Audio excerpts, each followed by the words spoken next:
Why is the positioning of the scapula important? One, it's important because of the relationship with the rib cage. Um, I am hearing it more and more and more and more in the biomechanics world that every shoulder issue has to do with the scapula's relationship to the rib cage. We have to start at the rib cage, which is why we started there last week. So the scapula's positioning with the rib cage, very, very important. But the scapular positioning directly affects the positioning of our larynx.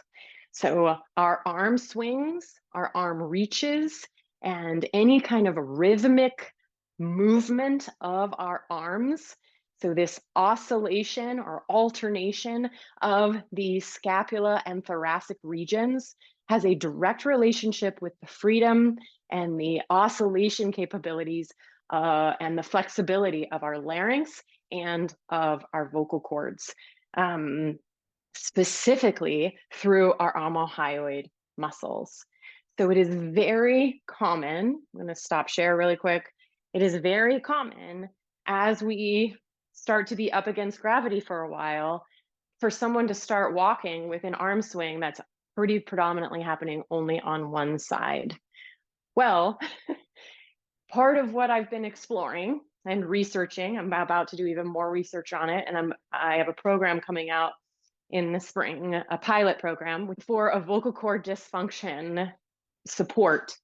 So what I've been finding, and not just me, but what one of my mentors, Ron Hruska, has found is that in a lot of vocal cord dysfunction diagnosis, something like spasmodic dysphonia, any kind of vocal cord dysfunction, part of what we see is an asymmetry happening in the larynx.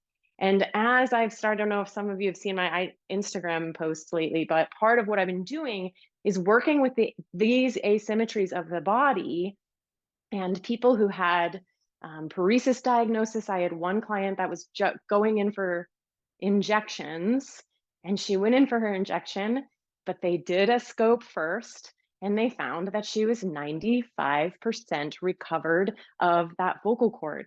And the reason she was 90% recovered, 95%, is because we dealt with the asymmetry of the tissue pull that was happening on her. She got stuck over one side. She only had the oscillation of one arm swing. This arm kept swinging back instead of forward. So as we started to get her back with capability of moving from side to side, we were able to start centrating her larynx, getting it back center, getting it more free to be able to come from one side to the other side.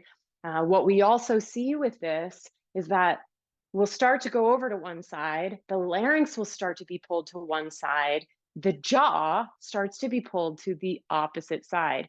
Those pterygoid muscles are still on this side, but they start to be overactive, and we start to see the jaw to the other side.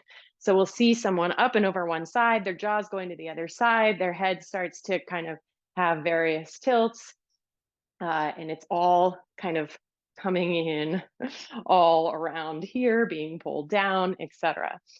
So being able to come with those reaches, with the rhythmical arm movement, coming into little arm swings. I mean, if you have a student that you feel or is getting vocal fatigue and hoarseness and a lot of, or has something like a paresis diagnosis, then the program that I'm doing in the spring will hopefully help them a lot.